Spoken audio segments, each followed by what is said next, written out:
depois desse acolhimento caloroso da nossa querida Wilma, é simplesmente para fortalecer o propósito que nós já tivemos quando escolhemos vir para cá, certo? Então, já que a gente escolheu, vamos nos disponibilizar para efetivamente receber tudo que a espiritualidade está despejando sobre cada um de nós. E sem dúvida, com serenidade, com equilíbrio, com humildade, a gente vai conseguir perceber que aquilo que a gente realmente necessita está sendo atendido. Porque a gente nem sabe o que é realmente que a gente precisa, né? Mas a gente pede, fazer o quê? Faz parte. Então, sejam bem-vindos, boa noite. E vamos nos elevando em prece ao nosso Pai Criador para agradecer por essa valiosa oportunidade de estarmos aqui reunidos em seu nome. Pai de infinita bondade, de infinita misericórdia, nós te agradecemos por essa valiosa oportunidade. Humildemente te pedimos, Pai, que a tua misericórdia não nos abandone, que a tua sabedoria nos envolva agora e sempre, para que consigamos ter cada dia mais e melhor compreensão dos seus desígnios, da sua vontade, e assim sermos verdadeiros trabalhadores na sua seara do bem e de amor. Que assim seja, graças a Deus. E o nosso evangelho de hoje, eu quero até colocar aqui na página, porque assim eu tenho certeza que eles me ajudam. Eu ponho na página e eles falam, olha, presta atenção no que você está falando, sabe? Bem assim. É sobre a porta estreita. Já ouviram falar na porta estreita? Todo mundo já ouviu falar, né? E todos nós estamos aí na vida para passar por ela, não? Olá. E essa noite a gente vai ter uma abordagem diferente dessa questão da porta estreita. Porque, veja bem, eu já tô dando spoiler. Calma aí. O que acontece? Quando fala em porta estreita, que a gente precisa se moderar, que a gente precisa aprender a ter um melhor comportamento, que a gente precisa crescer moralmente, que a gente precisa deixar de ser maledicente, invejoso, tal. Então, a gente fica com essas informações que vêm assim, que despejam em cima da gente, né? A gente fica com essas informações e numa luta incessante com a nossa própria consciência. Porque muitas vezes a gente não consegue ser esse anjinho. A maioria das vezes a gente não consegue ser anjinho. A gente está aqui o quê? Para aprender. Então, quando Jesus nos fala da porta estreita, ele, com certeza, como é um mestre sábio e de amor, ele não quis passar por cima de um processo cujo estamos todos subordinados. O processo da evolução. Como que a gente vai conseguir passar por essa porta estreita se não passarmos por esse processo de experimentar a vida, de vivenciar a vida, de estarmos aqui nesta vida experimentando, se jogando, enfim, acreditando que em algum momento a gente vai fazer a coisa séria. Agora, é óbvio que nós não nascemos sabendo. Nós nascemos sabendo sim, sabe o quê? As leis de Deus. Nós nascemos com tudo que Ele tem de melhor. Porque nós somos suas criaturas, somos a sua essência. Nós temos amor, nós temos paciência, temos generosidade, temos piedade, tudo de bom no que se refere a virtudes. Agora, nós estamos aqui para experimentar a vida e entender que tudo isso que está aqui dentro de nós precisa ser o quê? Exercitado. Porque se a gente não exercita, vai ficar ali acumulado. E tudo que acumula intoxica, né? Faz mal. Então, a vida vem e nos tira desse lugar confortávelzinho, né? E coloca pessoas que a gente julga difícil, mas são exatamente as pessoas que hão de nos servir como instrumentos para que a gente possa efetivamente praticar tudo de bom que há em nós. É muito fácil, eu já falei isso aqui, praticar amor, paciência, exercitar, né, amor, paciência, ser generoso, ser caridoso, com as pessoas que a gente se afina, que a gente se dá bem. É muito legal, muito fácil. E dessa forma a gente exercita alguma coisa? Não. Nós vamos exercitar é quando estivermos diante da adversidade, diante do diferente, diante daquele que a gente julga teimoso, que a gente julga mal criado, que a gente julga ignorante, o que a gente julga. Sem nos darmos conta que se estamos todos no mesmo lugar, né? Não é por acaso. Porque nós também temos essas tantas dificuldades que a gente normalmente enxerga no outro. Mas é o que a gente sempre aponta, né? Ai, fulana, é maledicente, invejosa, é isso, é aquilo, e tem 3 dedos apontando para o nosso lado também. Porque a gente só vai conseguir reconhecer o que tem de ruim no outro, porque também tem na gente. Ah, mas eu não sou invejoso. Eu não sou orgulhoso, sou um poço de humildade. Muitos de nós nos referimos a nós mesmos dessa forma. Mas não. Leva engano. E olha, eu vou contar uma coisa para vocês. O dia que eu ouvi, eu digo que ele é meu mentor encarnado. Ele está para fazer 100 anos já. Foi a pessoa que eu iniciei os meus estudos da doutrina. Por Álvaro de Oliveira Neto. Ele já estava... Se ele souber que eu estou falando que ele está com quase 100 anos, isso vai para o Facebook, né? Pois é, querido, eu sei que não são 100, mas tudo bem. Mas ele, no dia que ele me disse que se eu estou vendo, estava com alguma dor, obviamente, se eu estou vendo aquela coisa ruim na outra pessoa, é porque tem em mim. Eu falava, mas como? Eu jamais que eu vou fazer um negócio desse com uma pessoa, está doendo tanto, está me fazendo tanto mal. Eu posso não fazer no mesmo grau ou a mesma coisa, mas eu também estou aqui causando dor em outras tantas pessoas. Muitas vezes, sim, a gente não se dá conta, né? Tem gente que às vezes olha para você e fala assim, você fala, o que foi que eu te fiz? Ela fala, você nasceu. Tem gente que faz isso. Eu já ouvi isso pelo menos umas 2 vezes. Você nasceu. Então, quer dizer, mas eu jamais vou falar isso para outra pessoa. Talvez eu não tenha coragem de verbalizar. Mas quantas vezes também eu não pensei, fulano dele podia sumir da face da terra. A gente não fala isso? Né? Tudo bem, a gente não quer pegar uma arma, não quer fazer nada, mas passa sim pela nossa cabeça. E tudo isso é válido, é legítimo. Não está nada errado. Porque nós estamos numa infância. Nós somos imaturos. Então, nós estamos aqui para ir descobrindo esse lugar gostoso, esse lugar equilibrado, harmonioso, que nós mesmos vamos construir. Ninguém vai dar esse lugar para a gente. Porque Deus é sábio, Deus é justo. Tem uma história que Emmanuel conta num livro chamado Coragem, nos domínios da prova. Claro que eu dei a minha adaptada e eu pedi licença para ele.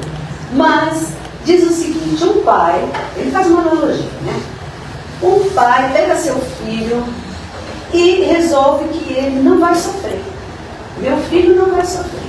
Então quando está muito frio, ele coloca a criança numa estufa. Se está muito quente, ele põe um monte de gente para abanar a criança.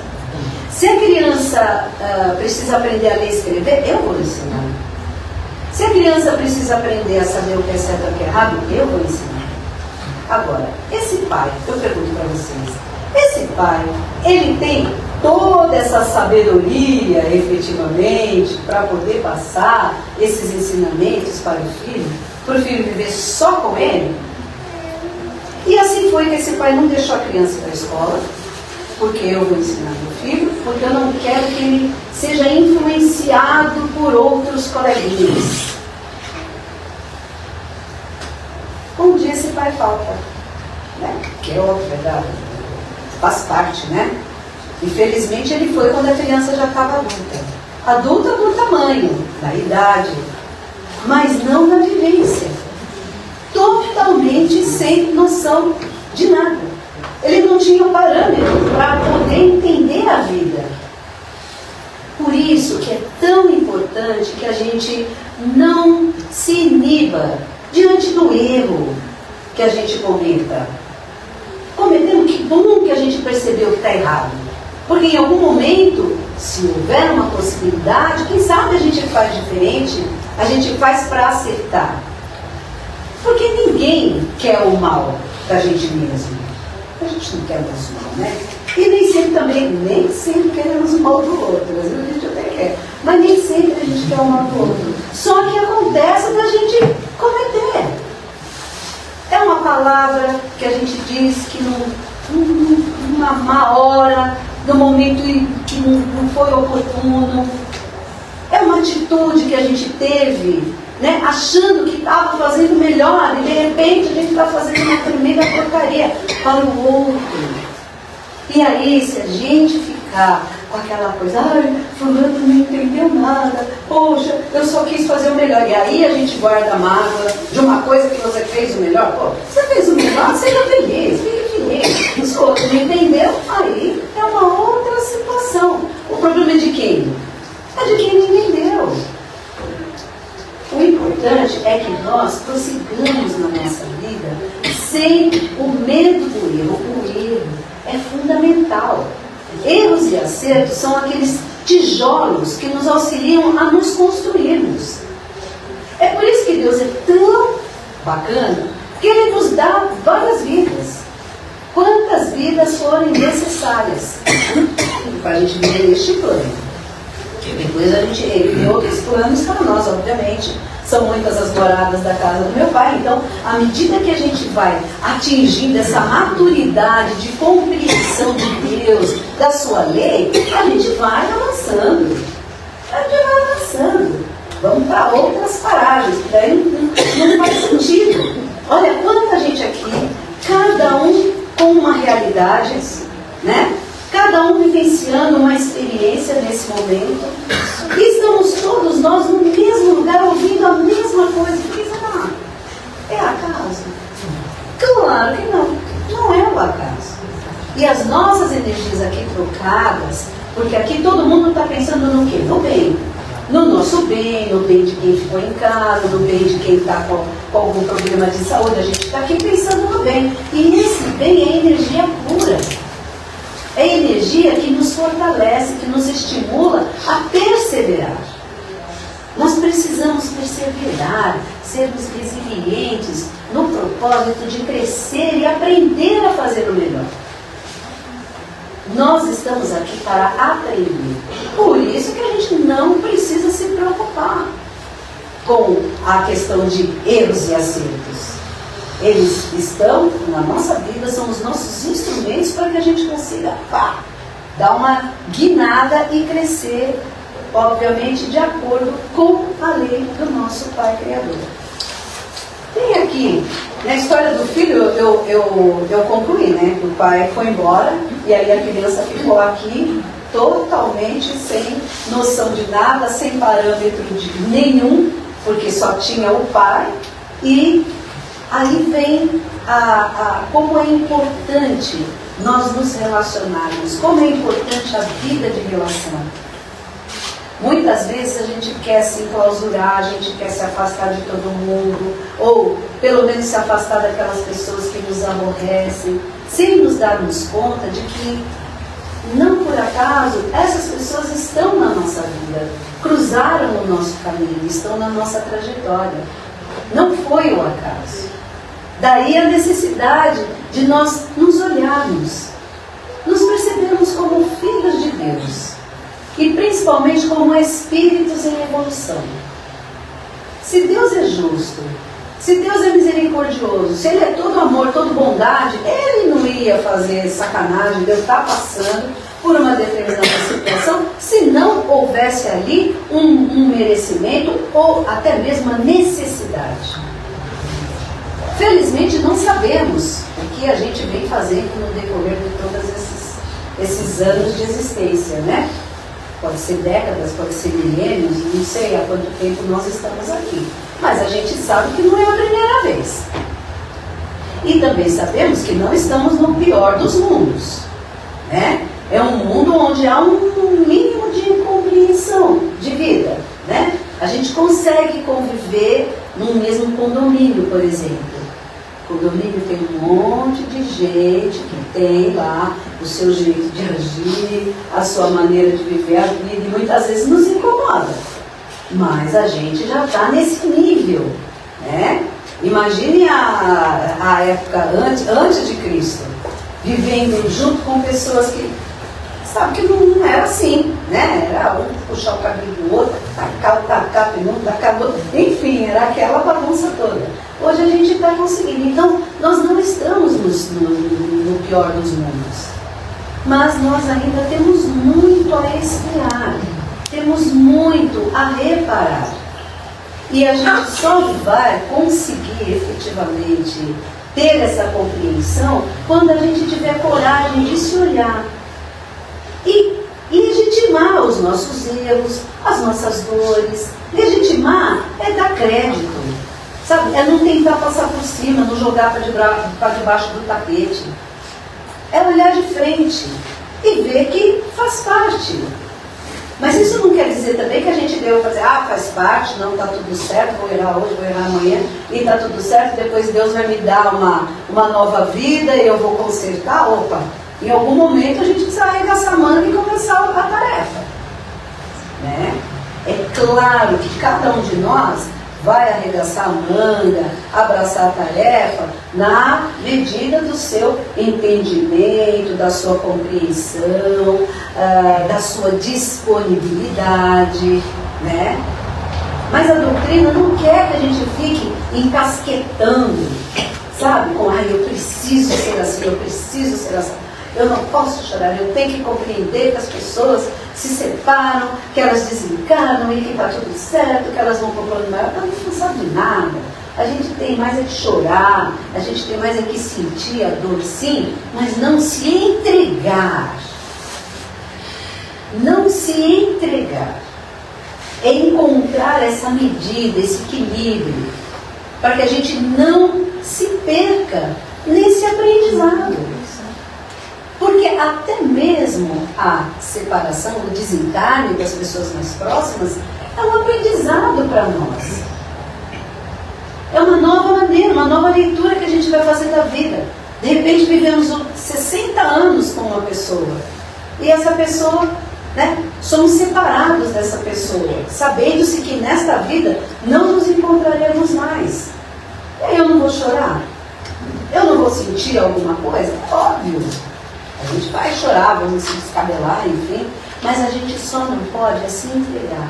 É procurar dentro dessa dor, tá? Procurar a lição, o aprendizado, para a gente poder efetivamente vivenciar aquela experiência, trazendo dessa experiência a prova, o aprendizado necessário.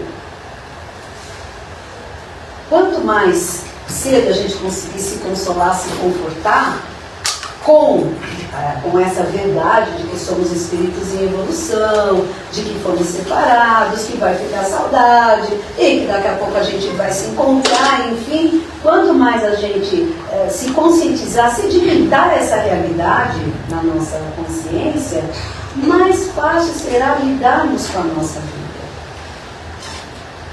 Vamos fazer o certo. O que é o certo? O que é certo para você não é certo para mim, não é certo para ele, não é certo para ela. Nós ainda estamos nessa infância, nós ainda estamos nessa busca de entender o que é justo, o que é legal em termos como é fala? Em termos de lei. O que é legal? Olha a nossa lei. Quantas brechas, né? Muitas vezes a gente está lá ouvindo o noticiário e aí vem aquelas questões de direito, advogado que defende daqui, outro que defende de lá, outro que acusa daqui, e a gente consegue perceber, fala, poxa vida, eles estão falando da mesma lei, mas sobre aspectos diferentes. Isso é possível porque nós ainda estamos longe de atingir o ideal de conceito de justiça. E esse conceito não está nas mãos dos legisladores, efetivamente. Está nas mãos de cada um de nós. Deu para entender? que é a sociedade que grita as necessidades? É a sociedade, né? É a civilização que, à medida que a gente vai se movimentando, as necessidades vão acontecendo e aí aparecem, surgem os profissionais, surgem as ideias, surgem os inovadores, tudo para o quê? Para suprir essa necessidade que vai surgindo, né? E há uma necessidade de conceito de justiça.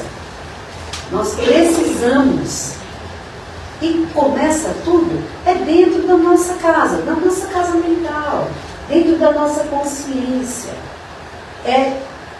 Medirmos efetivamente o que é justo, o que não é, mas não sobre o nosso olhar egoísta, mesquinho, sobre o olhar do amor, que está em nós também. Nós temos um olhar egoísta, mesquinho, e também temos amor. Aliás, nós temos muito mais amor do que egoísmo e mesquinhez. Então, se a gente conseguir, cada vez que tivermos que avaliar uma determinada situação ou alguma atitude que tenhamos de tomar ou que já tomamos, vamos colocar essas atitudes, essa ação, essa situação sob a ótica do amor. Porque é bem isso. Quem falou isso? Acho que foi Pedro. Ou foi Jesus que falou para Pedro? Que o amor cobre a multidão dos pecados. Depois, se vocês descobrirem quem foi, me conta. O amor cobre a multidão dos pecados. Isso, para mim, cai assim como, sabe, uma palavra. É isso. E, sob o olhar do nosso Criador, nós não pecamos. Nós nem erramos. Nós experimentamos colocar em prática o nosso livre-arbítrio, que foi Ele quem nos dotou de livre-arbítrio. Então Ele deixa, Ele orienta, dá a sua lei, né? Até como qualquer pai dentro de uma casa, né? Um pai e uma mãe, você fala, ó, não faz assim, não vai por aqui. Mas chega um momento que a criança, o jovem, o filho, ele vai ter de tomar as próprias atitudes. E aí, ele tem de estar, no mínimo, preparado para arcar com as consequências dessas atitudes. E é isso que Deus faz com a gente o tempo todo. Ele bota na nossa vida, né, as circunstâncias que hão de nos dar força e coragem para que a gente consiga entender essa lei dele. É meio confuso, é meio complicado, sem dúvida. Mas eu não tenho qualquer dúvida de que esse é o caminho. O caminho de autoconhecimento, o caminho de nos avaliarmos sempre, de refletirmos. Tem tanta coisa que a gente faz sabendo que está errado. Vocês já perceberam isso? Eu, dia desse, tomei um remédio. E eu falava assim, esse remédio me dá dor de estômago. Aí é melhor eu tomar um omeprazol antes. Aí depois aquela coisa, cadê o omeprazol? Não tem omeprazol? Vou tomar assim mesmo. Eu sabia que ia dar assim, uma bomba no meu estômago. Ia curar uma situação que era de dor, né, de coluna, essas coisas, mas acabou comigo, fiquei 3 dias com aquela coisa da gastura que dá, né? Tem um nome, mas é uma coisa muito ruim que remédio causa. Eu sabia que estava errado, mas eu fiz. Olha que coisa. Pessoa já antiga, né? Você sempre assim com mais, cabelos brancos, a pessoa faz assim, achando que está o quê? Adolescente, né? Que só adolescente que faz essas coisas, que tem pressa, adolescente. Por isso que essa lição me caiu tão bem. Porque eu vejo o quanto de imaturidade eu ainda tenho nesta vida. O quanto de, bobagens a gente acaba fazendo, escolhas tortuosas. E aí? E qual o problema? Eu estou aqui para aprender. Estamos aqui para aprender. O legal é assumirmos, né? Fiz a bobagem? Opa, eu fiz. Mas não ficar tentando botar a culpa no outro. Mamãe está com uma demência específica, ainda estamos em investigação. Então, muitas vezes ela faz coisas e aí ela põe a culpa em alguém, né? E aí Hoje eu até liguei pra minha irmã e falei assim, Bé, foi você que fez isso, não sei o quê? Ela não, dessa vez foi eu mesmo. Eu fiquei apavorada porque ela ligou, foi no médico e eu não ia dar tempo de chegar lá se de repente o negócio pegar fogo e tal. Mas dessa vez ela falou a coisa certa. Mas às vezes a gente faz isso, né? Põe a culpa nas pessoas para nos livrarmos, ou no mínimo, para minimizar a nossa responsabilidade. Só que não dá mais. Em algum momento, isso vem à tona. E aí quando vier, esteja preparado, né? Para olhar para a cara da pessoa e falar, realmente eu fiz. Só que é o seguinte, eu vou procurar me conter, numa próxima eu não vou fazer, né? Tem que ter essa postura. E só a gente se olhando e a gente se percebendo como nós somos legais, sabe? Como nós somos ternos. Quanto de ternura que habita em nós, quanto de amor que habita em nós, de carinho, de boa vontade, de generosidade. Vamos descobrir tudo isso de bom que há em nós e colocar efetivamente aí na vida, né? Botar para a luta, botar para o jogo, tudo aquilo que há de bom em nós. Nós, muitas vezes, por estarmos desiludidos da vida, né? Não, aí a gente diz assim, nunca mais eu vou fazer uma coisa dessa para ninguém, né? Tipo uma cesta básica. Nunca mais eu vou dar, porque olha aqui, o saco aqui todo esfarelado, jogaram fora o arroz, o açúcar, tudo que eu dei, nunca mais eu vou fazer. E quando a gente pensa que aquela pessoa não está ainda nesse nível de entendimento, não está. Parece um absurdo, que a gente fala assim, poxa vida, veio aqui, pediu, eu dei, e agora está fazendo isso também, nunca mais eu vou fazer. Poxa, não dá para relevar, né? Não dá para acreditar. Por acaso Deus vira as costas para nós? Quanta bobagem que a gente faz, gente do céu. Mesmo sabendo que está errado. Quantas vezes a gente fala, não, eu até sei, mas eu não vou olhar para trás, eu não vou perdoar, eu não vou. Isso tudo está errado. Porque a nossa essência é do amor. Então, eu gostaria muito que nós, já que aproveitando toda essa energia que está rolando aqui, gostaria muito que a gente acreditasse no amor que brota, que sai pelos nossos poros. E que esse amor, quando direcionado para o nosso bem, nos envolve, muita gente envolve quem quer que esteja conosco. Vamos ser menos ranzinza, vamos procurar ser menos críticos, menos radicais, porque nós estamos aqui para isso. A gente está aqui para ser feliz, para aprender a ser feliz. E a gente só é feliz servindo, sendo útil, né? E é servir justamente para aquelas pessoas que a gente acredita que vieram para nos atazanar, mas não vieram não. São os nossos valiosos instrumentos de trabalho nessa seara do aprender, compreender a lei, o amor e a presença de Deus em nossas vidas. Ele está em todos os lugares. Por isso que ele envia tantos mensageiros. Espírito Santo, santos, orixás, São Petersburgo, enfim, não importa o nome que se dê, mas tem muitos emissários do Criador que nos envolvem, que nos fortalecem para que a gente resista e insista, persevere e também dê o nosso quinhão de amor a quem quer que esteja conosco. Tudo bem? Então, bora vibrar? Podemos?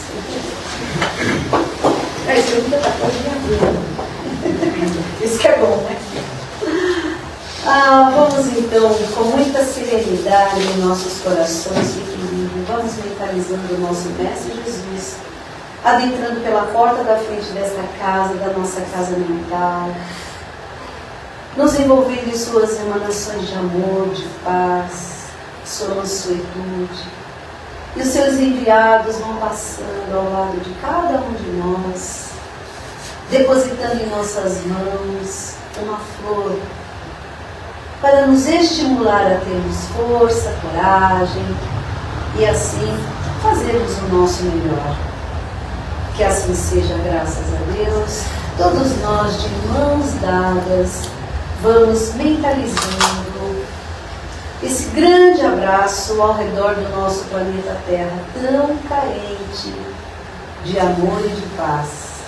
Vamos direcionando o nosso desejo de que a paz e o amor venham absolutos nos corações de todos nós, habitantes deste planeta. Que os administradores deste planeta, reis, rainhas, presidentes, prefeitos, enfim, que eles possam exercer essa missão com justiça, com dignidade, com amor, com bondade. Que eles não sucumbam diante das facilidades, mas que entendam que estamos todos subordinados à sua administração. Vamos envolvendo o nosso lar, nossos familiares, nossos amigos, aqueles que consideramos inimigos ou que nos consideram inimigos, que todos sejam envolvidos nesse nosso desejo de que o amor e a paz reinem absolutos entre nós, para que esses elos que nos trouxeram nesta encarnação sejam cada vez mais fortalecidos pela nossa boa vontade em compreender e aprender a conviver. E esse nosso desejo vai se espalhando por toda a cidade, pelo estado, pelo país, pelo mundo afora. E as nossas rogativas vão sendo elevadas e depositadas nas mãos operosas do nosso Criador, para que sejam atendidas de acordo com nosso merecimento e a vontade sábia do nosso Pai. Que assim seja, graças a Deus.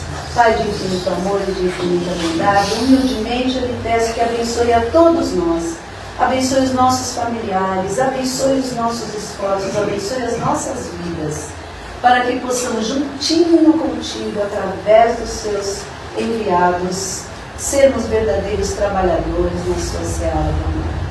Abençoe-nos agora e sempre, que assim seja, graças a Deus.